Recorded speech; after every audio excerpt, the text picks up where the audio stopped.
नमामि तव दास दास म्हणता, माते कशाचे भय,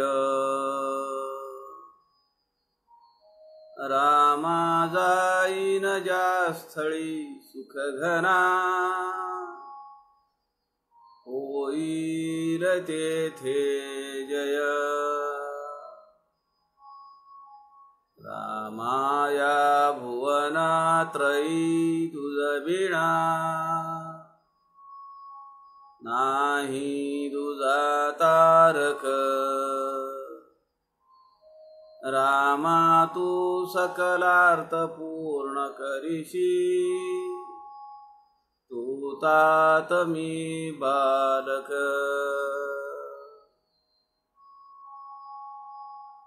सुखा सारिखे पूर्ण वैराग्य ज्याचे, वसिष्ठा परी ज्ञान योगेश्वराचे. कवी वाल्मिकी सारिखा मान्य ऐसा, नमस्कार माझा सद्गुरु रामदासा. मला वाटते अंतरी त्वा वसावे, तुझ्या दासबोधासी त्वा बोध व्हावे. अपत्या परी पाववी प्रेम रसा,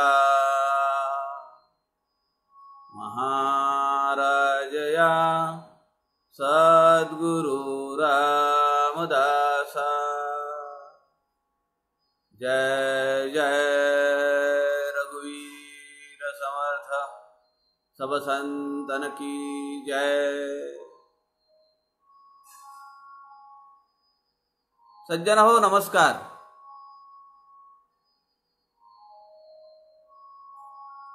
संत समागम या लाईव्ह फेसबुक पेजवरून आपण समर्थ रामदासांच्या ग्रंथराज दासबोधाचं विवेचन करतो आहोत, अभ्यास करण्याचा प्रयत्न करतो आहोत.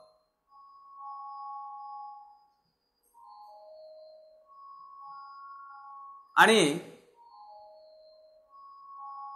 विवेकाधिष्ठित वैराग्य मिळवण्याच्या अपेक्षेने हे सगळं कार्य आपण करतो आहोत. आपण काल दशक 12वा समास 4था पाहिला, विवेक वैराग्य निरूपण. या 12व्या दशकाचं नावच विवेक वैराग्य असं आहे. आणि हा जो समास आहे तो समास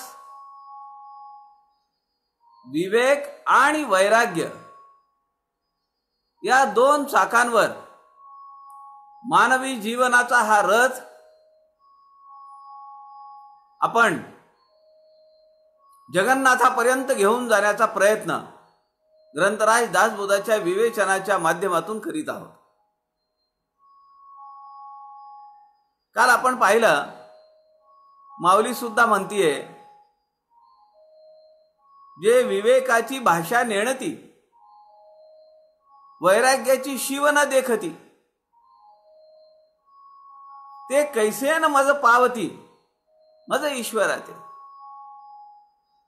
भगवंताकडे जर जायचं असेल तर विवेक आणि वैराग्य ह्या दोन गोष्टी अत्यंत आवश्यक आहेत. प्रखर वैराग्य आणि उत्तम विवेक. विवेक जर नसेल तर वैराग्य हे हेकांड पिसे होत आहे, एक कल्ली होत आहे, पांगळं होत आहे. आणि वैराग्य जर नसेल तर विवेक आंधळा होतो, म्हणजे असूनही त्याला दिसत नाही काय खरं काय खोटं, किती सत्य किती असत्य हे त्याच्या लक्षात येत नाही. म्हणून विवेक आणि वैराग्य या दोन गोष्टी मानवी जीवनामध्ये अत्यंत महत्त्वाच्या आहेत असं समर्थांनी या समासामध्ये आपल्याला सांगितलं. सज्जनांनो, आता एक लक्षात घेतलं पाहिजे आपण की या समासामध्ये जे विवेक आणि वैराग्य ही दोन चाक समर्थांनी सांगितली, याच वैराग्य या चाकावर आधारित पुढचा समास आहे आणि त्याचं नाव आहे आत्मनिवेदन. आपण पाहिलंय 9वीदा भक्तीमध्ये आत्मनिवेदन पाहणे. आत्मनिवेदन म्हणजे आपलं अस्तित्व संपणे आणि आपण परब्रह्म स्वरूपामध्ये विलीन होणे. आत्म म्हणजे मी, निवेदन म्हणजे सरेंडर, अनकंडिशनल सरेंडर.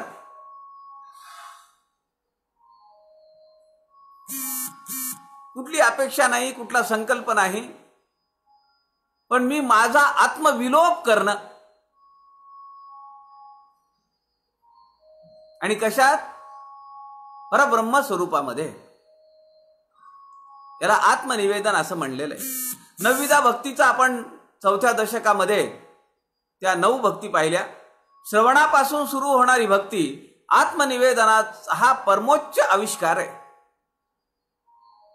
एक तर टप्प्याटप्प्याने आपल्याला जाता येतं किंवा प्रत्येक भक्तीतून आपल्याला परब्रह्म स्वरूपाच्या प्राप्तीपर्यंत जाता येतं. आता हा जो वैराग्य आहे, या विवेक वैराग्य या समासातला, या वैराग्यावर आधारित पुढचा समास आहे आणि त्या समासाचं नाव आहे दशक 12 समास 5 आत्मनिवेदन. या समासाची एक खासियत आहे. आपल्याला अशा समर्थांनी ज्या काही खास जागा, आपण संगीताचे जाणकार आहात त्यामुळे त्या गायनामध्ये काही जागा असतात, खास जागा. त्या जागा समर्थ रामदासांनी आपल्या दासबोध ग्रंथातील समासांमध्ये विशेष ठिकाणी ठेवलेल्या आहेत. त्या जागा शोधण्याचं काम, हुडकण्याचं काम आपल्याला करायला पाहिजे. नाव या समासाचं आत्मनिवेदन आहे. मला असं वाटतं की वैराग्य झालंय, आता आत्मनिवेदन समर्थ सांगतायत. पण या आत्मनिवेदन समासामध्ये सुद्धा दोन गोष्टी आहेत. म्हणजे आत्मनिवेदन आलेलं आहे, पण या समासाच्या ओव्या आहेत एकूण 22 ओव्यांचे 2 भाग समर्थ रामदासांनी केलेले आहेत. ओवी क्रमांक 1 ते 11 या 11 ओव्यांमध्ये ही आत्मनिवेदन भक्ती किंवा या सृष्टीचं परब्रह्माचं स्वरूप ज्या शब्दांच्या माध्यमातून व्यक्त होतंय, ती सगळी प्रक्रिया समर्थ एका रेषेपासून सुरुवात करून सांगतायत. फार सुरेख समास आहे, गोड समास आहे. आणि पुढे 12 ते 22 या 11 ओव्यांमध्ये आत्मनिवेदनाची प्रक्रिया समजावून सांगतायत. आत्मनिवेदन आपण तिथे त्या 9वीदा भक्तीमध्ये पाहिलं. थेंबुटा सागरी मिळाला किंवा सरिता समुद्राशी मिळाली,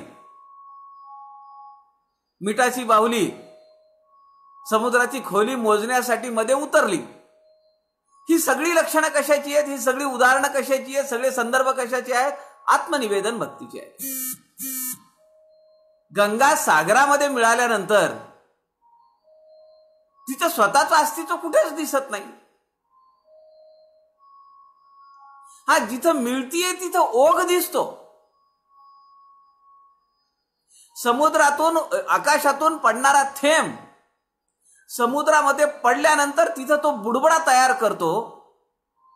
तो तिथं आपल्याला दिसतो, पण काही त्यानंतरच्या क्षणामध्ये तो समुद्रमय होऊन जातो. साधकाची अवस्था अशी आहे, तो परब्रह्म स्वरूपाला मिळत असताना असेपर्यंत त्याचं अस्तित्व लोकांना दिसतं. त्याला दिसलंच पाहिजे असं काही नाही. ती समुद्रामध्ये मिळणारी सरिता ती थोडाच विचार करते की मला कोण पाहत आहे, की मी आता समुद्रामध्ये प्रविष्ट होतीये, माझं अस्तित्व सगळं संपत आहे, मी सगळं समर्पण करतीये समुद्राला. किंवा तो थेंब वरून पडणारा तो बघतो का? तो विचार करतो किती जण मला पाहत आहेत? तो त्याचा पडून जातो, त्याने ठरवलेलं आहे. तशी अवस्था साधकाच्या जीवनामध्ये साधना करत असताना आली पाहिजे. कोण पाहत आहे, कोण विचार करतंय, कुणी मला चांगलं म्हणणार आहे का, माझा उदो उदो करणार आहे का, हा विचार नाहीये.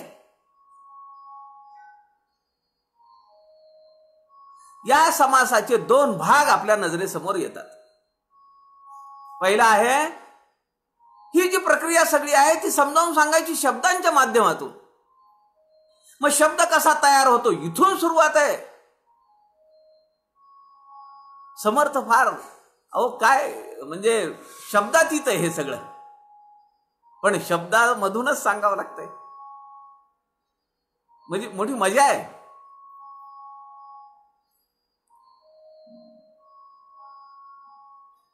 समर्थ म्हणतात, ग्रंथ निर्माण होण्याच्या सुरुवातीला, शब्द निर्माण होण्याच्या सुरुवातीला काय उदाहरणं दिली आहेत समर्थांनी. त्या रेषेवरून काय काय होतंय यादी देत आहेत समर्थ.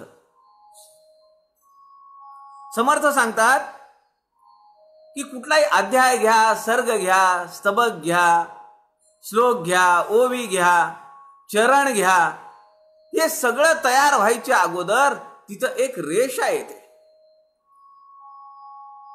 आणि ती रेषा एका लेवलला असते, एका पातळीत असते. मग तिचे वेगवेगळे आकार होतात. रेखेचे गुंडाळे केले असं समर्थ म्हणतात. तुम्ही दक्षिणेमध्ये दक्षिणेची भाषा बघितलीये का? सगळं गोल गोल गोल गोल गोल गोल असतं. सगळ्यात अवघड भाषा तमिळ आहे. समर्थांनी 56 भाषांची यादी दिलेली आहे. आत्ताच्या प्रचलित भाषांमध्ये सगळ्यात अवघड जी आहे ती तमिळ, आणि ती सगळी अशी गोल गोल आहे. म्हणून समर्थ म्हणतायत रेखेचे गुंडाळे केले. गुंडाळली आहे, गुंडाळा केल्यानंतर काय गोलच होत नाही. पहिल्या 3 ओव्यांमध्ये समर्थांनी हे सूत्र समजावून सांगितलंय की रेषा आणि रेषेच्या नंतर शब्द तयार होतात. आणि ही सगळी प्रक्रिया 11 ओव्यांमध्ये.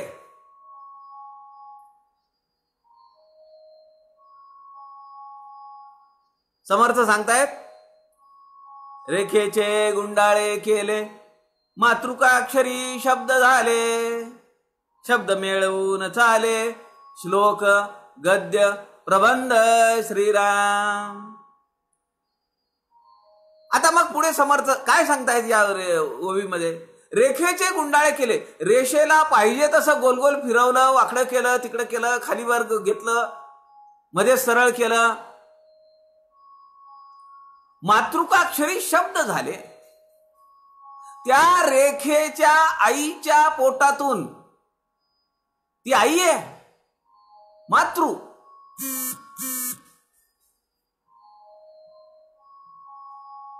रेषा ही आई आहे, आणि तिच्या पोटी काना मात्रा वेलांटी दिल्यामुळे मातृकाक्षरी शब्द झाले. शब्द मिळवून चाले, अशा शब्दांना घेऊन, अशा शब्दांचा समूह घेऊन काय तयार होतंय? श्लोक, गद्य, पद्य, प्रबंध. आणि कुणी कुणी वापरलंय, समर्थ म्हणतात, नाना ऋषी नाना मते, पाहो जाते असंख्याते, भाषा लिपी जेथे तेथे काय उणे श्रीराम. अनेक ऋषी मुनी आहेत या भारतवर्षामध्ये, कित्येक ऋषी मुनी आहेत. तुम्ही जसे जसे आपण खाली जाऊ किंवा वर जाऊ, किती या देशाला नलांभूत काम असं केलेलं साहित्य निर्मितीकडून संतांनी. हे सगळे महानुभावांनी काय वापरलं? शब्द वापरले आणि ते शब्द रेषेच्या पोटी जन्मा झाले म्हणून मातृकाक्षरी जन्म झाले. पुढे आता समर्थांनी वर्णन केलेलं आहे की या शब्दांवरून काय काय तयार झाले.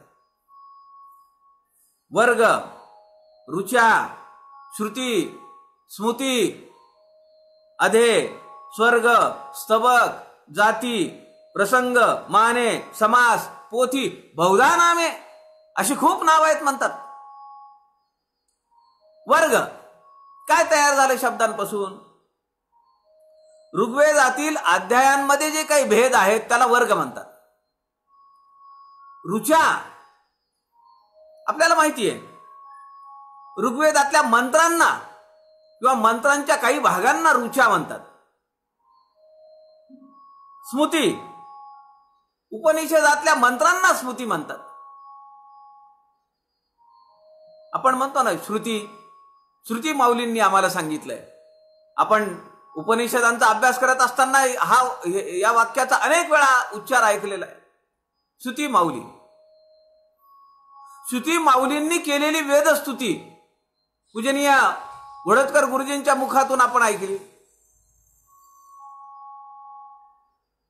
स्मृती ऋषी मुनींनी सांगून ठेवलेलं. आधे म्हणजे अध्याय, स्वर्ग म्हणजे सर्ग, स्तबक पोथ्यातील प्रकरणांची नावं, हे सगळं प्रसंग, मानपंचक. समर्थांचं स्फुट काव्य आहे का नाही मानपंचक.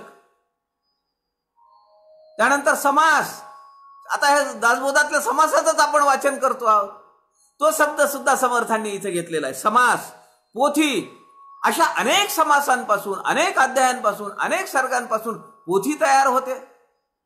जेव्हा पोथी ही असते, आपण आता दासबोध या ग्रंथाला पोथी म्हणतात. याचा पुढचा शब्द आहे पोथा. कल्याण स्वामींचा पोथा तुम्हाला जर पाहायचा असेल तर एवढं मोठं बाळ आहे, त्याच्यासाठी तुम्हाला धुळ्याला जावं लागेल. कल्याण स्वामींच्या हस्तलिखितातील पोथा जपून ठेवलाय समर्थ वाग्देवता मंदिरामध्ये धुळ्याला. समर्थ म्हणतात अशी खूप नावं आहेत. नाना पदे, नाना श्लोक, नाना वीर, नाना खडक, नाना साख्या दोहडे अनेक, नामाभिधाने श्रीराम. खूप नाव आहेत म्हणाले. अनेक प्रकारचे साहित्य निर्मिती या शब्दांमधून होते. आणि मग पुढे अजून काय काय समर्थ वर्णन करतात. डफ गाणे, माची गाणे, दंडी गाणे, कथा गाणे, नाना माने, नाना जसने, नाना खेळ श्रीराम. जसने म्हणजे आडकथा, वेगवेगळ्या कथा, लोकरूढीप्रमाणे चालत आलेल्या कथा. डफ गाणे, माची गाणे. डफ गाणे समर्थांच्या काव्यामध्ये चाफळच्या मंदिराचं वर्णन करणारं एक पद्य आहे. किती खांब आहेत, किती दालनं आहेत, पलीकडे विस्तीर्ण टेकडी आहे, हे सगळं वर्णन डफ गाणे. नंतर आपल्याला माहिती आहे समर्थांच्या चरित्रातला एक प्रसंग आहे. शाहीर आले एका जत्रेमध्ये आणि ते प्रश्न विचारत होते. जसे ते वामन शास्त्री होते तसं त्याप्रमाणे ते प्रश्न विचारायचे आणि लोकांना उत्तरं नाही देता आली की मग त्यांच्याकडनं पैसे घ्यायचे. त्या एका यात्रेमध्ये समर्थ रामदासांनी त्या शाहिरांना प्रश्न विचारले. पृथ्वीचं वजन किती आहे? समुद्राच्या काठावर रेती किती पडलेली आहे ती मोजली आहे का? आकाशातले तारे मोजलेस का? ते किती आहेत?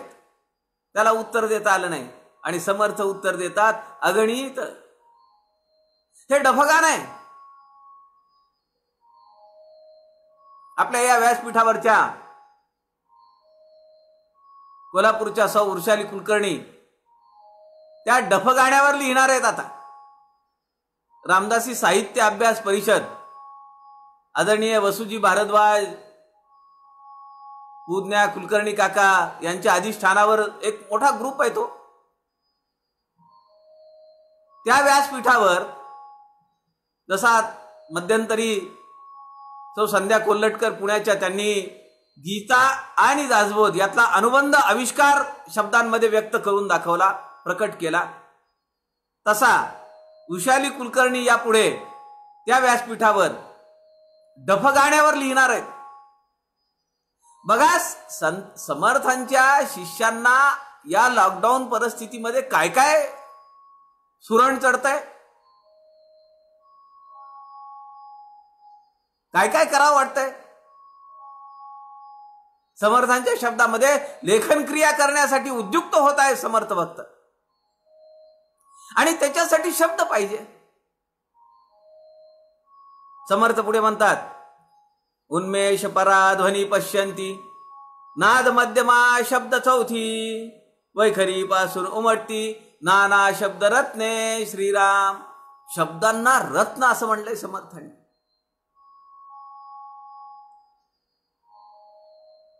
काय किंमत दिली आहे या ओवीमध्ये. उन्मेष परा, ध्वनी पश्यंती, नाद मध्यमा शब्द वैखरी, अशी जोडी लावलेली आहे समर्थांनी. उन्मेष म्हणजे स्फुरण. एक उर्मी, त्याला म्हणायचं स्फुरण किंवा उर्मी किंवा उन्मेष. उन्मेष किती स्फुरण कुठं होत आहे, त्या नाभीजवळ होत आहे. आणि आपल्याला माहिती आहे 4 वाणी आहेत, परा, पश्यंती, मध्यमा, वैखरी. परावाणी ही त्या नाभीजवळ कुंडलिनी शक्ती जवळ आहे, सुप्तावस्थेत आहे ती. तिचं स्फुरण होतं. जसं परब्रह्माला स्फुरण झालं, एकोहम बहुश्याम, माझ्यासारखे अनेक झाले पाहिजेत, म्हणून तर जीवात्मे तयार झाले. पण एकट्याने होऊ शकतं का हो काही? प्रपंच एकट्याने होतो का? नाही होत. म्हणून आपल्याला लग्न करावं लागतं. लोक सावधान सावधान म्हणले तरी आपल्याला बेसावत राहावं लागतं. त्याशिवाय मग घर कसं बांधलं जाईल, मुलं बाळ कशी होतील. तर त्या परेजवळ परावाणी जी आहे तिचं स्फुरण होतं, त्याला म्हणायचं उन्मेष. म्हणून या ओवीमध्ये समर्थ म्हणतात, उन्मेष परा ध्वनी पश्यंती. आणि त्या परेपासून वर निघालेला जो ध्वनी आहे त्याला कोण पाहत आहे? पश्यंती म्हणजे पाहणे. हृदयाजवळ असलेलं ही दुसरी वाणी आहे पश्यंती. ती पाहतीये की हे स्फुरण वर आलंय. आणि ती पाहत असताना त्याच्या पुढची जी स्टेज आहे ती आहे नाद मध्यमा. मध्यमा म्हणजे कंठ. इथे त्याला नाद मिळतो. आपण नामस्मरण करताना, गाणं गुणगुणताना कुठून आवाज निघतो? इथून आवाज निघतो, तो नाद आहे. आणि म्हणून 14 ब्रह्मांमध्ये एक ब्रह्म आहे, नाद ब्रह्म. आहे की नाही? काल एक कार्यक्रम होता, जुना कार्यक्रम आहे, आणि ते विठ्ठलाचं गाणं चालू होतं. समोर उद्धवजी ठाकरे वगैरे सगळी मंडळी बसलेली होती. जुन्या कार्यक्रमाचं टेलिकास्ट चालू होतं. आणि ते ऐकत असताना अक्षरशः सगळा ऑडियन्स जो आहे तर तो असा डोलत होता. नाद ब्रह्म. हा नाद जे इथं आलेला आहे तो जो बाहेर पडतोय तो शब्द या भाषेत, या शब्द रूपातून बाहेर पडतो. आणि त्याला म्हणतात वैखरी. की जे आता मी बोलतो आहे, तुमच्यापर्यंत जे शब्द येत आहेत हे वैखरीचं प्रकटीकरण आहे. परा, पश्यंती, मध्यमा, वैखरी. उन्मेष, ध्वनी, नाद आणि शब्द असं हे त्याचं प्रकटीकरणाचं अंग आहे. आणि पुढे समर्थ म्हणतात की तिथून उमटतात, वैखरीपासून उमटतात नाना शब्द रत्ने. रत्नांच्या रूपाने शब्द बाहेर पडतात. अकार उकार मकार अर्धमात्राचे अंतर, औठ मात्रा तदनंतर 52 मातृका श्रीराम. अकार उकार मकार. आपण योग जाणणारे लोक आहोत, योगशास्त्राचा अभ्यास करणारे लोक आहोत. आपल्याला माहिती आहे की ओंकार अ उ म यापासून ओंकार तयार होतो आणि या सृष्टीच्या सृजनाच्या आरंभी सृष्टी असा एक प्रघात आहे की सृष्टी कुठून तयार झाली? ओंकारापासून तयार झाली.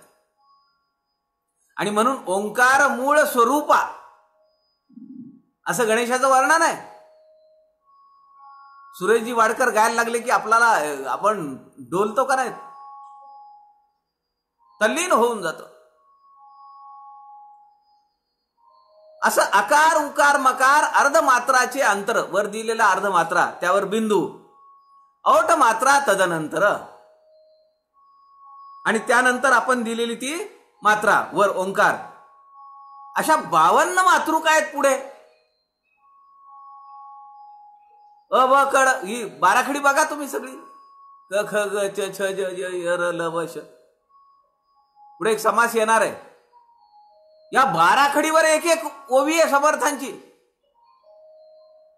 म्हणजे समर्थांना किती प्रकारचं, किती विषयांचं, किती आयामांचं ज्ञान आहे पहा.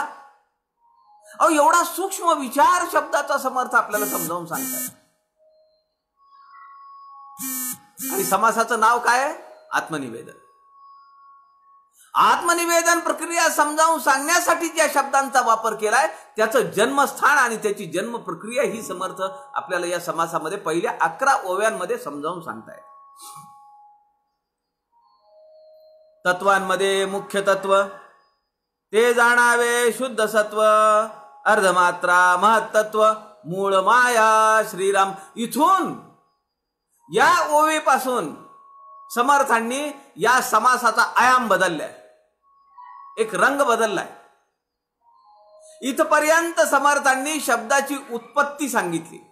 शब्दांपासून काय काय तयार होतंय, ग्रंथ, पोथी, सबक, सर्ग, अध्याय, श्लोक, ओवी, काय काय समर्थांनी नावं सांगितली.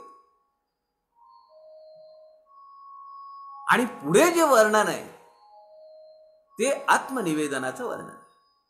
सज्जनाओ, पुढच्या ज्या 11 ओव्या आहेत त्या 11 ओव्या आत्मनिवेदनाचे 3 प्रकार सांगणार आहेत.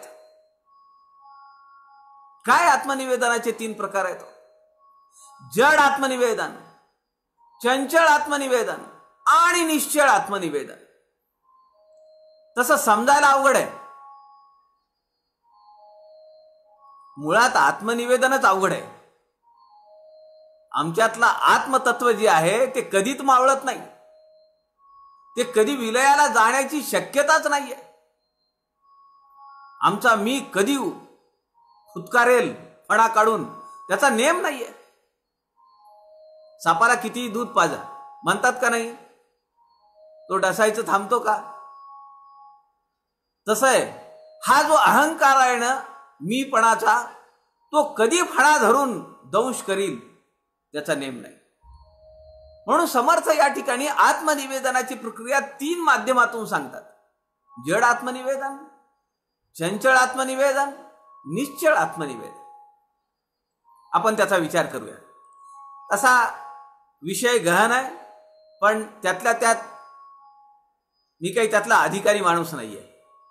पण मला जेवढं जमतंय तेवढं मी ते सोपा करून सांगण्याचा प्रयत्न करतोय. समर्थ पुढे सांगतात, वारे नसता जे गगन तैसे परब्रह्म सगन, अष्टदेहाचे निरसन करून पहावे श्रीराम. आता इथं तत्व झाड आहे, तत्वांचा निराश आहे. समर्थ सांगतायत आपल्याला अष्टदेह यांचा निराश करा.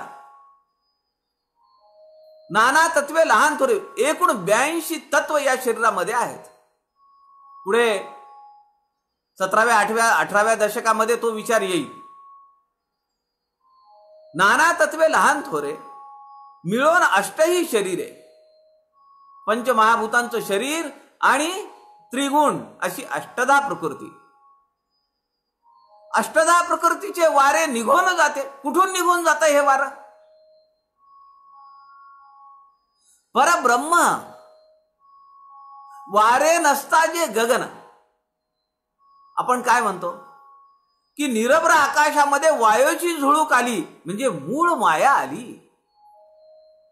त्या निरभ्र आकाशामध्ये वायूची झुळूक येणं ही जशी मूळ माया, तसं आणि तिथून त्यानंतर ती त्रिगुणामध्ये त्रिगुण प्रसवतात तिच्यापासून, तिला गुणमाया म्हणतात. नंतर पंचमहाभूतांसोबत तिचं मिक्सर होत आहे, बेमालूम मिश्रण तयार होत आहे आणि त्यापासून अष्टधा प्रकृती निर्माण होते. ब्रह्मांड पिंड उभार, पिंड ब्रह्मांड संवार. बघा, या दोन चरणांमध्ये सृष्टीचं सृजन सांगितलंय आणि सृष्टीचा व्यतिरेक सांगितलाय. याला आपण काय म्हणतो? अन्वय आणि व्यतिरेक. ब्रह्मांड पिंड उभार, ब्रह्मांडाला निर्माण केलं, मग त्या ब्रह्मांडामध्ये एका ग्रहावर पिंडाला निर्माण केलं. ब्रह्मांड पिंड उभार निर्माण केलं. पुन्हा पिंड ब्रह्मांड संहार. कशी रचना लावलेली आहे समर्थ रामदासांनी, ही आपण अत्यंत सूक्ष्म दृष्टीने पाहिलं पाहिजे. अगोदर गॅलॅक्सीज तयार झाल्या, आकाशगंगा निर्माण झाल्या. आकाशगंगांमध्ये अनेक ग्रह आहेत. काही ग्रहांवर पाणी आहे, काही ग्रहांवर आग आहे, उष्णता आहे. काही ग्रहांवर पाणी आहे, उष्णताही आहे. त्या ठिकाणी जीव निर्माण होऊ शकतो. अगोदर म्हणून या या ओवीमध्ये अगोदर ब्रह्मांड पिंड उभार असा आला शब्द. ब्रह्मांड निर्माण केलं, आकाशगंगा निर्माण झाल्या, त्यामध्ये अनेक ग्रह आहेत. त्या ग्रहावर काही मनुष्य किंवा काही जीव प्राणी, त्याला पिंड म्हणलंय. ती उभारणी झाली, निर्माण झालं. पण जेव्हा प्रलय होईल तेव्हा अगोदर ब्रह्मांड जाईल का? नाही जाणार. कोरोना सारखे विषाणूंचा उच्छाद वाढेल, जीवसृष्टी कमी होईल. म्हणून तिथं काय होईल? प्रलयाच्या अगोदर, प्रलय जेव्हा चालू होईल तेव्हा पिंड जाईल. म्हणून मग संवारणीच्या वेळी, वितरेकाच्या वेळी पिंड अगोदर शब्द घेतलाय. पिंड ब्रह्मांड संहार, संहाराच्या वेळी अगोदर पिंड जाईल, जीव जाईल, जीवात्मा जाईल आणि त्यानंतर मग ब्रह्मांड जाईल. आणि ही सगळी उलट प्रोसेस आहे.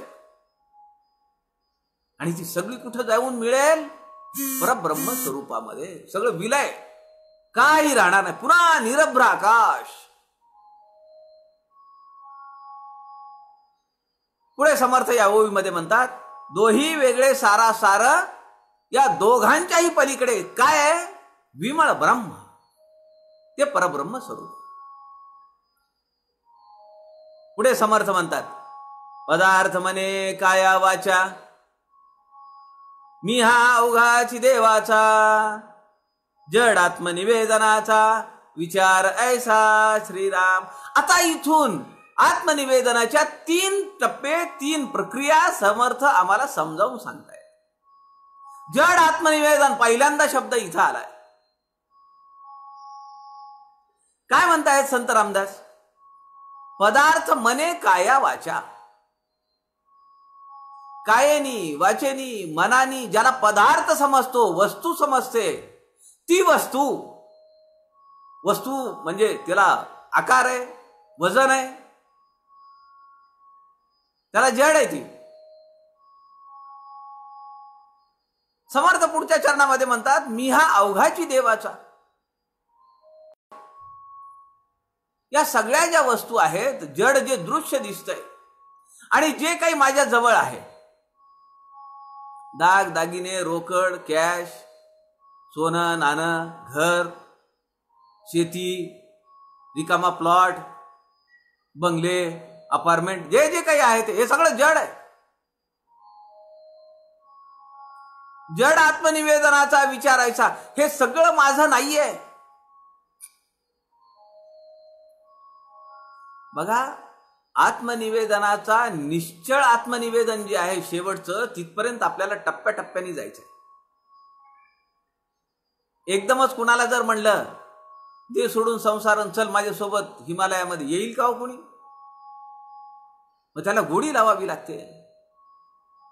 त्याला सांगावं लागतं माऊलींची ज्ञानेश्वरी वाच, तुकारामांची गाथा वाच, एकनाथी भागवत वाच, समर्थांचा दासबोध वाच, अशी गोडी लावायची. मग त्याला काही परीक्षांना बसवायचं. जिथं जिथं निरूपण होईल अशा आध्यात्मिक ग्रंथांचं त्याला तिथं घेऊन जायचं. मग त्याला वाटायला लागतं की अरे, मी ज्या प्रपंचात आजपर्यंत अडकून पडलो हे सगळं जड आहे, मिथ्या आहे, नश्वर पावणार आहे, नाशिवंत आहे. मग खरं काय आहे शाश्वत? तर तो परमात्मा. मग त्याच्याकडे जाण्याची माझी प्रोसेस चालू होते. म्हणून पहिल्यांदा काय समर्थ सांगतायत आम्हाला की ज्या जड वस्तू आहेत, वस्तू, आता इथं वस्तू म्हणजे परब्रह्म नव्हे, वस्तू म्हणजे वस्तू. जे जे दिसतं आहे हे सगळं जड आहे. हे सगळं जड माझं नाहीये असं वाटणं हे जड आत्मनिवेदन आहे. पुढे समर्थ सांगतायत, चंचल करता तो जगदीश, प्राणी मात्र त्याचा अंश, त्याचा तोची आपणास ठाव नाही श्रीराम. आता या ओवीमध्ये समर्थ असं सांगतायत, चंचल करता तो जगदीश. या आत्म्याला की जे अक्रिय आहे, निरवयव आहे, निर्विकारी आहे, त्याला चंचल केलंय, चालतं फिरतं केलंय, बोलायला लावलंय. कुणी? जगदीश्वराने, त्या परब्रह्माने, म्हणजे मी. पहिल्या ओळीमध्ये जड आत्मनिवेदन काय? माझ्यापासून ज्या पलीकडे आहेत वस्तू, की ज्यांना मी वस्तू म्हणून हातामध्ये घेतो, त्या सगळ्या जड वस्तू आहेत. दृश्य पदार्थ, त्यामध्ये सगळं आलं, घर, पैसे, कपडे, लत्ते, सगळं आलं, गाड्या, घोडे, सगळं पदार्थ. पुढे समर्थ म्हणतात, चंचल करतात, ज्या आत्मतत्वाला चंचल केलेला आहे असा हा देह, हा चंचल आहे ना. या चंचल देहाला की जो अवघ्या प्राणी मात्रांमध्ये भरून आहे, सगळ्या प्राण्यांमध्ये त्याचं चैतन्य, प्राणी मात्र त्याचा अंश, त्या परब्रह्माचा अंश आहे. पुढे समर्थ म्हणतात, त्याचा तोची, हे सगळं त्याचंच आहे. हा देह जनावरांमध्ये असलेला अस्तित्व, म्हणजे जे काही प्राणी आहेत, सजीव आहेत, हे सगळे त्याचेच आहेत. आपणासी ठाव नाही, मीपणाला ठावच नाहीये, माझं अस्तित्वच नाहीये. ह्याला म्हणायचं चंचल आत्मनिवेदन. बघा, वस्तू मी देऊन टाकली, काय देणगी दिली? 1,000-500 रुपये दिले, नाही घर दिलं, एखादा फ्लॅट पडलेला आहे, कामाचा नाहीये, दिला कुणाला तरी राहायला. असे खूप लोक आहेत. मुंबईमध्ये मी 89 ते 94 नोकरीच्या निमित्ताने राहिलो. आमच्या नांदेडचे चिमनभाई मंगे होते, आहेत ते, आणि चिमनभाई मंगेंचा खूप मोठा व्यापार, ते खरे तर गुजरातचे. आणि जेव्हा माझी मुंबईला जायची वेळ आली, माझी ट्रान्सफर झाली, आणि मी चिमनभाई मंगेंच्या, त्यांची एक कुमारी जुली नावाची कुत्री होती, तिच्या ट्रीटमेंटसाठी मी जायचो. मी जेव्हा त्यांना सांगायला गेलो की मला मुंबईला जायचं आणि मुंबईला माझं कोणी ओळखीचं नाहीये, कुठं राहावं गेल्यानंतर, तर ते म्हणाले आपला फ्लॅट आहे ना. घाटकोपरचा त्यांचा फ्लॅट होता, तो त्यांनी मला पत्ता वगैरे दिला. मी गेलो तिथं. त्यांचे 80 वर्षांचे वडील असतील, 75च्या पुढे तर नक्कीच. त्यांना आम्ही सगळे बापाजी म्हणायचो. आणि त्या फ्लॅटवर 4 रूमचा फ्लॅट होता, टेलिफोन होता, टीव्ही होता, किचनमध्ये वस्तू होत्या, तुम्हाला काय करायचं असेल तर करून खा. हा फ्लॅट चिमनभाई मंगे आणि त्यांची बरेच त्यांची भानू इंडस्ट्रीज होती, मंगे रोडवेज, हे ट्रान्सपोर्टची हे होतं, व्यवसाय होता. तर या सगळ्या या लोकांनी, मंगे लोकांनी तो जो फ्लॅट आहे तो फ्लॅट कुणासाठी ठेवला? घाटकोपरचा फ्लॅट गुजरातमधून जे लोक मुंबईमध्ये काही कामासाठी येतील, हॉस्पिटलमध्ये येतील आणि त्यांना राहायची व्यवस्था नाहीये, मग ते इथे त्यांनी येऊन राहावं. त्यांनी पाहिजे तर फोन करावा, टीव्ही पाहावा, काही सामान सुमान आणून त्या किचनवर तिथं स्वयंपाक करावा, अशी व्यवस्था. हे जड आत्मनिवेदन आहे. चंचल आत्मनिवेदन म्हणजे मी हा देह, हा जो देह आहे तो ज्याच्या अंशावर चालतोय, त्याला चंचलत्व ज्यांनी दिलेलं आहे ते त्याचा देह आहे, माझा देह नाहीये, मी देहापासून वेगळा आहे. हे चंचल आत्मनिवेदन आहे. पुढे समर्थ म्हणतात, चंचल आत्मनिवेदन याचे सांगितले लक्षण, करता देव तो आपण कोठेच नाही श्रीराम. चंचल चळे स्वप्नाकार, निश्चळ देव तो निराकार. आत्मनिवेदनाचा प्रकार जाणीजे ऐसा श्रीराम. आता साधकाची ही तिसरी प्रक्रिया आहे निश्चळ आत्मनिवेदनाची. तो असं म्हणतोय की चंचल चळे स्वप्नाकार. स्वप्न पडत असताना ते मला सगळं सत्य वाटतं, पण किती वेळ सत्य वाटतं? मी जागा होईपर्यंत. एकदा जागा झालो की मला त्या स्वप्नातलं भय किंवा त्या स्वप्नामधून मिळणारा आनंद सगळा संपून जातो. त्याचं मला काही सोयरसूतक राहत नाही. आता मी जागृत अवस्थेत येतो, स्वप्नातला मी वेगळा होतो त्या चंचळातला. आता मी निश्चळ आहे असं जेव्हा मला जाणवतं, आता खऱ्या वस्तू, खरी वास्तविकता अशी आहे की हे जे काही सध्या चालू आहे हे एक दीर्घ स्वप्न आहे. शास्त्रकार असं सांगतात की मानवी जीवन हे एक दीर्घ स्वप्न आहे. ते कुणाला पडलेलं आहे? परब्रह्माला पडलेलं हे स्वप्न आहे. आणि त्यांनी जसं आम्ही अनेक पदार्थ पाहतो, आमच्या पूजनीय विश्वासशास्त्री घोडचकर गुरुजींनी उदाहरण दिलं आहे. ते म्हणाले, स्वप्नामध्ये ज्वारीची भाकरी केलेली आहे, बासुंदी केली आहे, लाडू आहे, खीर आहे, असे सगळे पदार्थ केलेत. आता खीर कशापासून होते? गव्हापासून.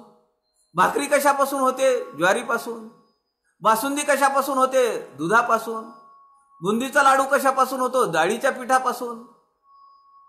पण स्वप्नामध्ये तयार झालेले हे सगळे पदार्थ, त्यांना काय लागतं? ते सगळे त्या स्वप्नातच तयार झालेले आहेत. तसं मानवी जीवनाचं आहे. हे सगळं त्या परब्रह्माला पडलेल्या स्वप्नातून तयार झालेलं आहे. त्यांनीच तयार केलंय. भारत देश तयार केला, त्यात महाराष्ट्र घेतला, त्यामध्ये सगळे जिल्हे तयार केले, जिल्ह्यांमध्ये अनेक ठिकाणी अनेक समर्थ भक्त तयार केले. हे सगळं त्याला पडलेलं स्वप्न आहे. समर्थ या ठिकाणी म्हणतात, स्वप्नाप्रमाणे सगळं चंचल निघून जाईल. चंचल चळे स्वप्नाकार. चळे म्हणजे संपेल. चंचल चळे स्वप्नाकार, निश्चळ देव तो निराकार. पण हे सगळं संपल्यानंतर कोण उरणार आहे? निश्चळ परमात्मा, परब्रह्म स्वरूप. त्याच्यामध्ये विलीन होणं हे निश्चळ आत्मनिवेदन आहे. पहिल्यांदा मी काय केलं? माझ्याकडे ज्या वस्तू आहेत, स्थावर जंगम मालमत्ता, कॅश, पैसे, या सगळ्याचा विलय केला. ते जड आत्मनिवेदन. नंतर मी या पंचभौतिक देह अष्टदा प्रकृतीचा विलय केला. हे चंचल आत्मनिवेदन आहे. आणि शेवटी जे आत्मतत्व आहे ते परमात्म तत्वात विलीन केलं. हे निश्चळ आत्मनिवेदन आहे. ठावची नाही चंचळाचा, ते आधी आपण कैचा. निश्चळ आत्मनिवेदनाचा विवेक ऐसा श्रीराम. तिही प्रकारे आपण नाही नाही दुजेपण, आपण नसता मी पण नाहीच कोठे श्रीराम. आपण नसता मी पण, काय शब्दांची रचना आहे. आपण म्हणजे आपण सगळे किंवा हा देह. हा देह जर नसेल तर या देहाचं ज्याचं नाव आहे विजय, त्याचं अस्तित्व कुठे. आपण नसता मी पण कुठेच नाही. तसं हे जड जर काही नाहीये तर माझा काय संबंध आहे त्याच्याशी. हे जर अष्टदेह अष्टधा प्रकृती तत्वांनी बनलेली आहे, माझा काय संबंध आहे. आणि शेवटी मी जे आत्मतत्व आहे ते तरी कुठे आहे. ते त्या परब्रह्माचा अंश आहे. त्याच्यामध्ये विलीन होणं म्हणजे निश्चळ आत्मनिवेदन आहे. सज्जनाहो, आत्मनिवेदन. आता हे जड, चंचल आणि निश्चळ आत्मनिवेदन हे अजून समजून सांगण्यासाठी मी एक प्रसंग सांगतो. आमचे परमपूजनीय आप्पा स्वामी वरदानंद भारती, आपल्यापैकी बऱ्याच जणांना तो सगळा प्रसंग माहिती आहे त्यांच्या निर्याणाचा. पण सगळ्यांना शक्य नाही. म्हणजे सांगून देह ठेवला माहिती आहे सगळ्यांना, पण तो देह ठेवत असताना काय काय प्रक्रिया स्वामी वरदानंद भारतींनी केली, तर ती प्रक्रिया म्हणजे जड, चंचळ आणि निश्चळ आत्मनिवेदन आहे. फार मन लावून ऐकण्याचा हा प्रसंग आहे. काय झालं की जेव्हा आप्पांनी ठरवलं की आता आपल्याला हा देह सोडायचा आहे. आप्पांनी काही दिवस अगोदर अन्न घ्यायचं बंद केलं, सॉलिड फूड बंद केलं.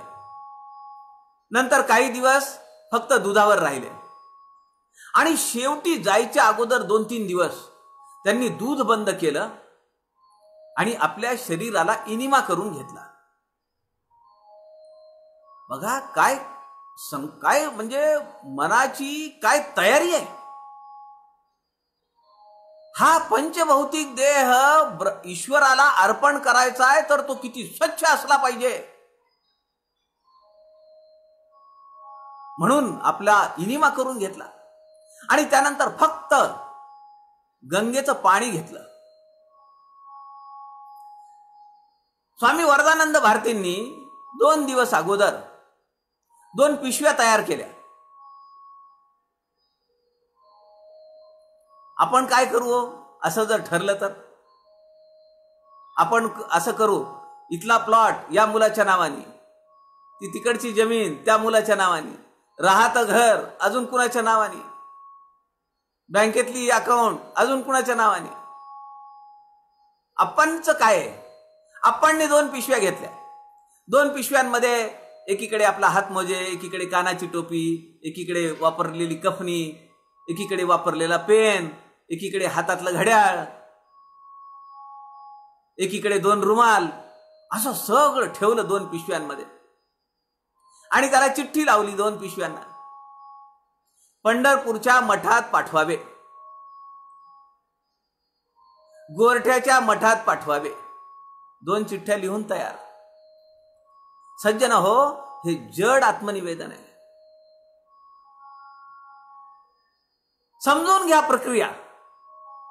हे जड आत्मनिवेदन आहे.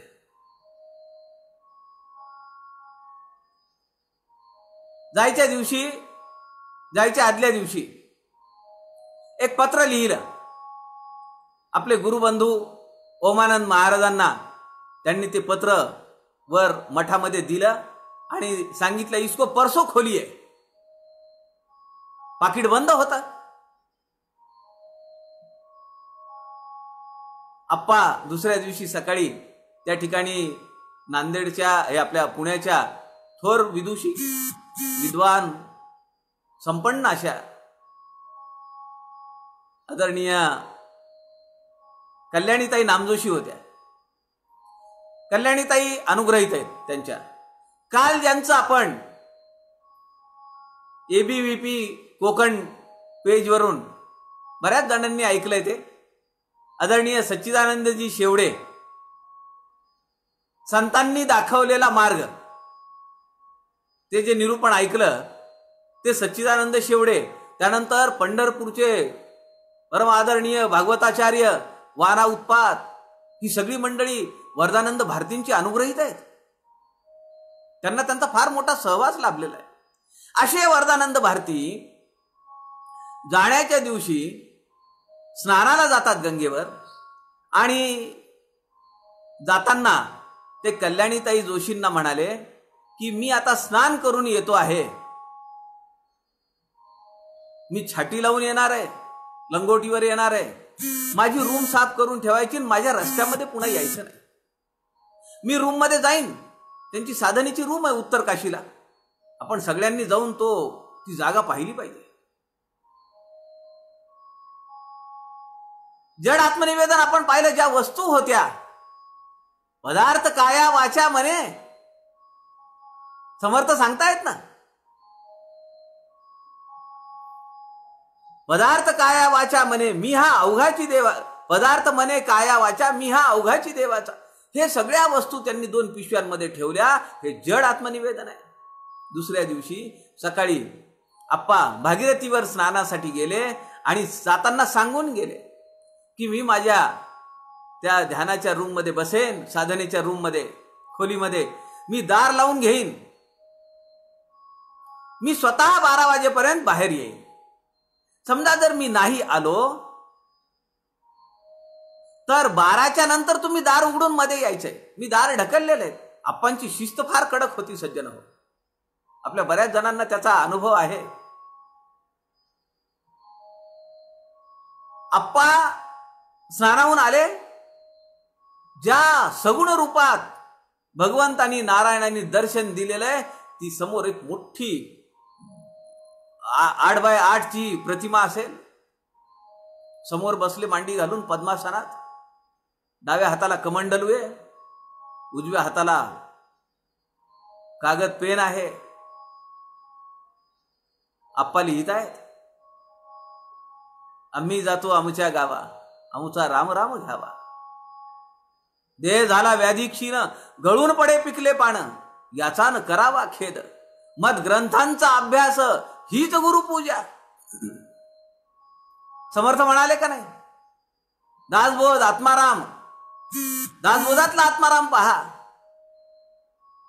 तेने सायोज्यतेची वाट निश्चित गावसेल. मी गेलो नाही. दासबोधानी दासबोधाच्या रूपात आहे. दासबोधाच्या रूपामध्ये समर्थांची वाङ्मयीन मूर्ती आहे आणि तिची पूजा आपण करतो आहोत. वाङ्मयीन पूजा आहे समर्थांची. दासबोध ग्रंथाचा अभ्यास म्हणजे आप्पांनी लिहिलं सगळं ते काव्य, फार सुरेख काव्य. नारायणांनी बोलावलेलं आहे, भागीरथींनी मला निरोप आणलेला आहे आणि आता मला निघायचंय.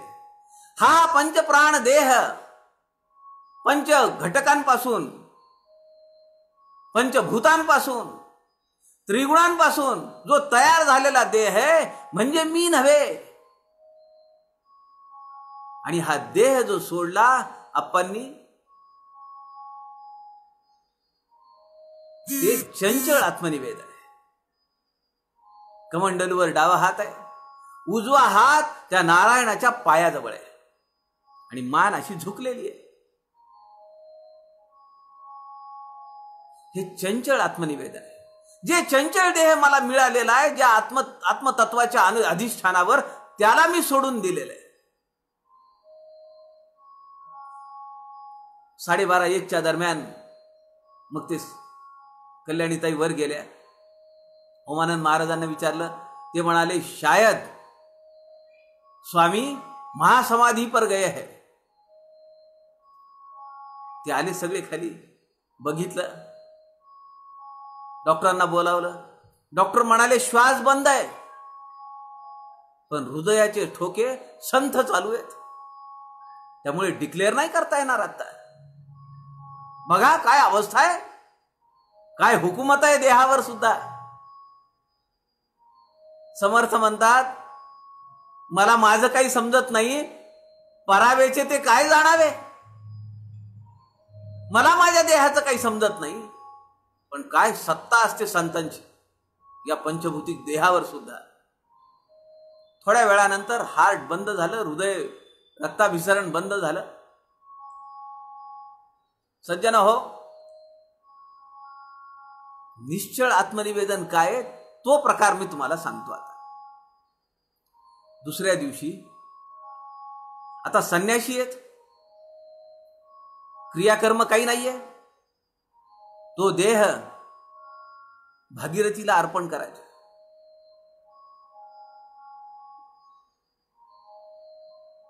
आप्पांना बैठ्या अवस्थेत उत्तर काशीमधून एक मिरवणूक काढण्यात आली. अहो, ही वार्ता कळली तेव्हा हिमालयामध्ये साधना करत असलेले संत साधू महानुभाव आप्पांच्या दर्शनासाठी उत्तर काशीत आलेले आहेत.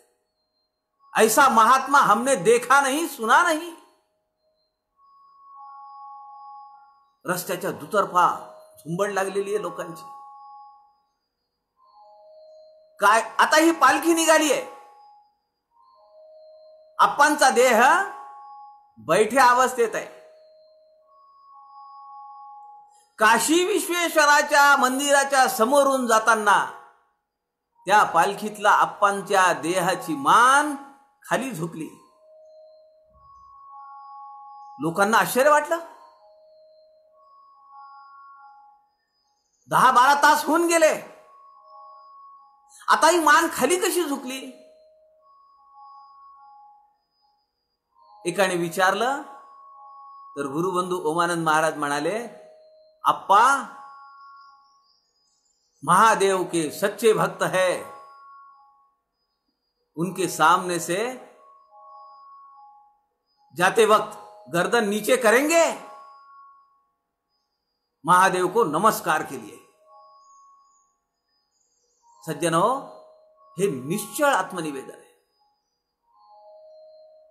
जड, चंचल आणि निश्चळ आत्मनिवेदन. त्या महादेवाच्या तत्वामध्ये माझं अस्तित्व नाहीये. माझं म्हणजे माझ्या वस्तू तर गेल्या, माझा देह गेला, पण मी नावाचं जे आत्मतत्व आहे ते त्या परब्रह्मामध्ये विलीन केलेलं आहे. म्हणून तिथं शरणागती आहे, अनन्य भाव आहे. हे आहे निश्चळ आत्मनिवेदन. सज्जनो, आज सकाळी एक कथा वाचली आहे. आमच्या दासबोध सखोल अभ्यासचे ज्येष्ठ समीक्षक नागपूरचे श्री रमेश देशपांडे, त्यांनी एक कथा पाठवली आणि त्या कथेमध्ये पुन्हा जड आत्मनिवेदन, चंचल आत्मनिवेदन आणि निश्चळ आत्मनिवेदन आहे ते सांगतो. म्हणजे आत्मनिवेदनाचा विषय जो आहे तो जरा पक्का होण्यासाठी मदत होईल. अन्न सेविलेची सेवावे, जीवन घेतलेची घ्यावे, निरूपण ऐकलेची ऐकावे पुन्हा पुन्हा. त्याच्यासाठी तर समर्थ सांगताय, पुन्हा पुन्हा पुन्हा पुन्हा अनेक कथांमधून, अनेक प्रसंगांमधून जड आत्मनिवेदन, चंचल आत्मनिवेदन, निश्चळ आत्मनिवेदन आपण ऐकलं पाहिजे. दुसरा एक प्रसंग सांगतो. काय झालं, आपल्याला माहिती आहे की अकबराचा दरबार आहे आणि अकबराच्या दरबारामध्ये नवरत्न आहेत. त्यामध्ये तानसेनचं आपण मध्यंतरी पाहिलं. उपनिषद गंगामध्ये त्या तानसेन आणि त्यांचे उस्ताद, त्यांची ती कथा कशी जोडली आणि जो परब्रह्मासाठी गातो त्याला कशाचं काय पडलं ते आपण सगळं कथा पाहिली. त्याचा पुन्हा पुनरुच्चार करणे नको.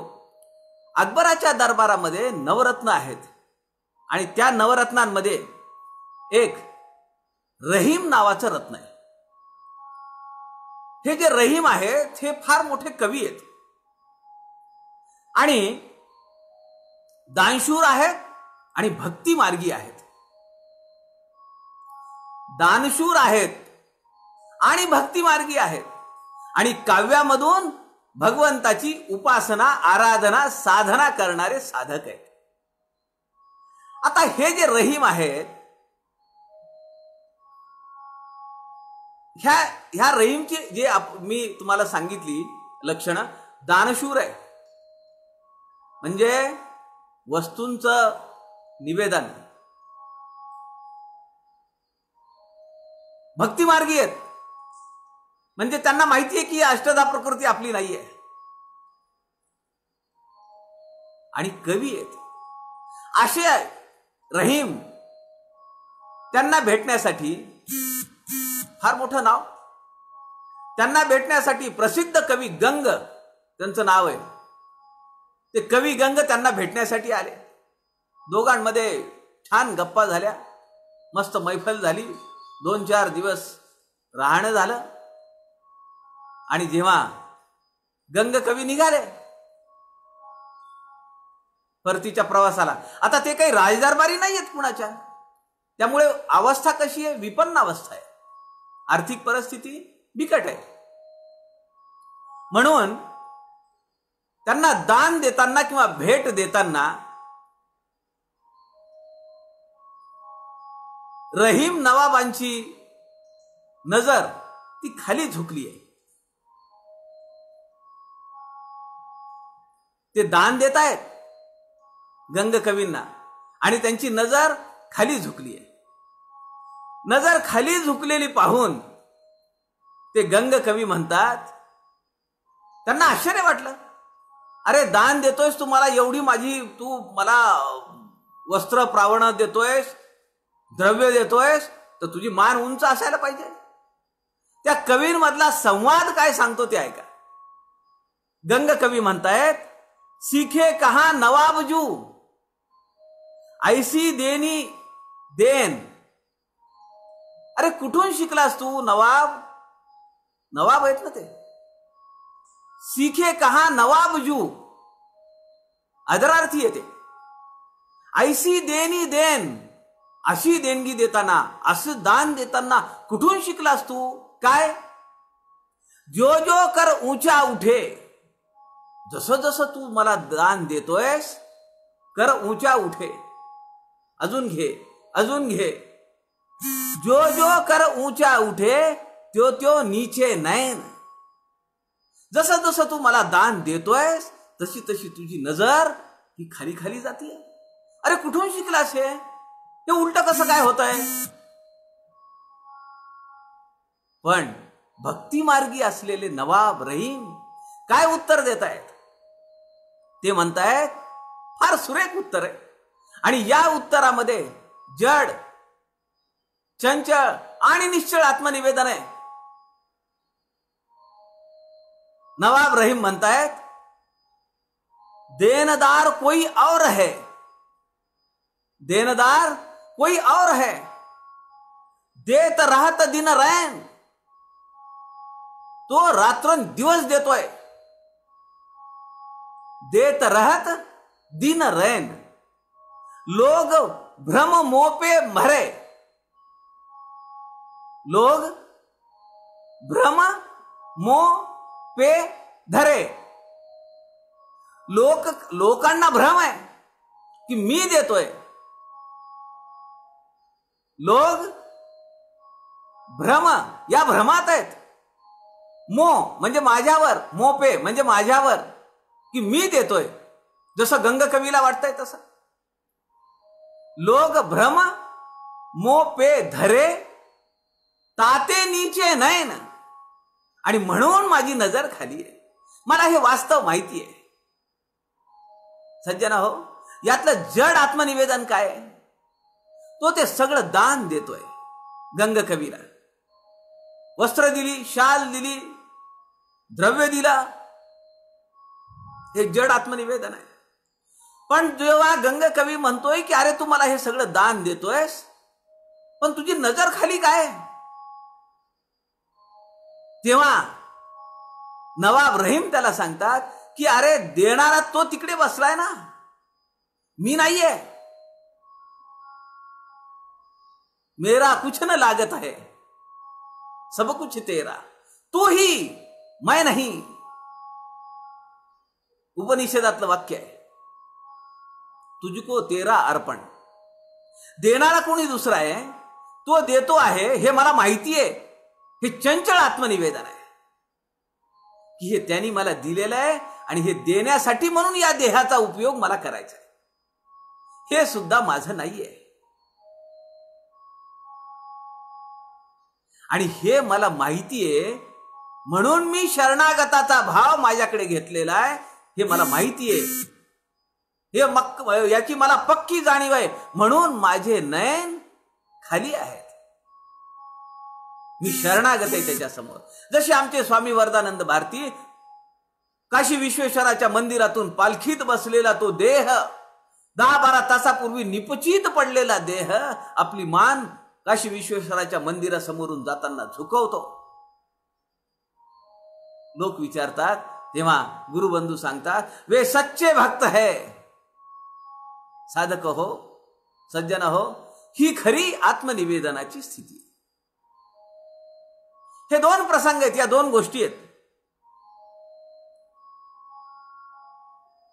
जड आत्मनिवेदनामध्ये आम्ही वस्तू दिल्या, चंचल आत्मनिवेदनामध्ये या जीवसृष्टीच्या अंतर्यामी ते चैतन्य कार्यरत आहे आणि हे सगळं त्याचंच आहे. वस्तू तर त्याच्याच आहे, त्यांनीच निर्माण केलेलं आहे. हा देह सुद्धा त्याचा आहे असं समजणं आणि तदनुसार वागणं म्हणजे चंचल आत्मनिवेदन आहे. ही भावना आहे. पण जेव्हा त्याची प्रचिती घ्यायची ते निश्चळ आत्मनिवेदन. त्याची प्रचिती नवाब रहीम घेत होता. त्याची प्रचिती परमपूजनीय आप्पांनी आपला देह ठेवल्यानंतर काही तासांनी आपल्याला आणून दिलेली आहे. तो अनुभव ज्यांनी पाहिला त्यांचं भाग्य काय, परमभाग्य आहे त्यांचं. समर्थ रामदासांच्या या सगळ्या समासामध्ये, आत्मनिवेदन समासामध्ये, अहो शेवटचा तर प्रसंग काय आप्पांचा. संन्याशाच्या देहाला काही क्रियाकर्म नाहीये म्हणून 6 फुटी देह भरभक्कम म्हणून चांगली पेटी तयार केली. त्या पेटीमध्ये आप्पांचा देह ठेवला, पेटीचं झाकण लावलं, चांगले खिळे ठोकले.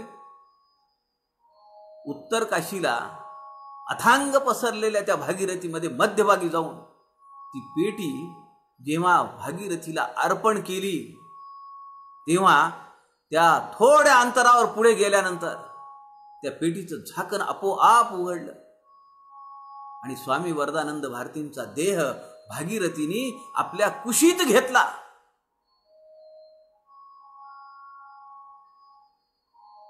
ज्याचं होतं त्याने ते नेलं.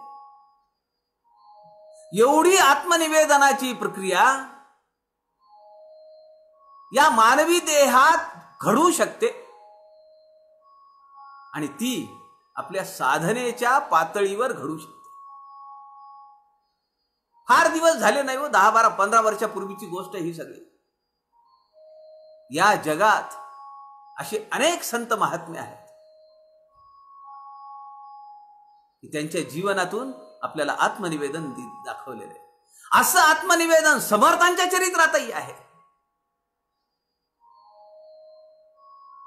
ते आत्मनिवेदन, जड आत्मनिवेदन, चंचल आत्मनिवेदन आणि निश्चळ आत्मनिवेदन हे आम्हाला आमच्या अभ्यासातून समर्थांच्या आत्मनिवेदनाच्या तिन्ही प्रक्रिया समजून घेता आल्या पाहिजेत. तर ग्रंथराज दासबोधाचा अभ्यास आपण एका ठराविक पद्धतीने आणि योग्य पद्धतीने करतो आहोत असं म्हणायला हरकत नाही. पुढचा जो समास आहे तो आहे सृष्टीक्रम निरूपण, दशक 12, समास 6. पण हा समास आपण उद्या घेऊ कारण आता राहिलेत 15 मिनिटं. आज हा आत्मनिवेदनाचा अवघड समास, पण तो मला यथाशक्ती यथामती तुम्हाला सोपा करून सांगता आला. आज सकाळी वाचलेली ती कथा, त्यामध्येही जड आत्मनिवेदन, चंचल आत्मनिवेदन, निश्चळ आत्मनिवेदन, परमपूजनीय आप्पा स्वामी वरदानंद भारतींच्या जीवनातलं आत्मनिवेदन हे तिन्ही आत्मनिवेदनाचे प्रकार 350 वर्षापूर्वी समर्थ आम्हाला सांगतायत आणि त्याची प्रचिती आम्हाला अशा उदाहरणांमधून देत आहेत. अशी प्रचिती आपल्या जीवनामध्ये पुढे अनेक वेळा घेता यावी, समर्थांच्या वाङ्मयातले अनेक ठोकताळे आपल्याला अनुभवता यावेत, म्हणून हा अभ्यास करण्यासाठी उद्या दुपारी परत 2 वाजता आपण पुनश्च भेटूया. आपल्या सगळ्यांच्या हृदयस्थ परमेश्वरास नमस्कार करतो. आजची झालेली सेवा समर्थ रामदासांच्या चरणी अर्पण करतो. जय जय रघुवीर समर्थ.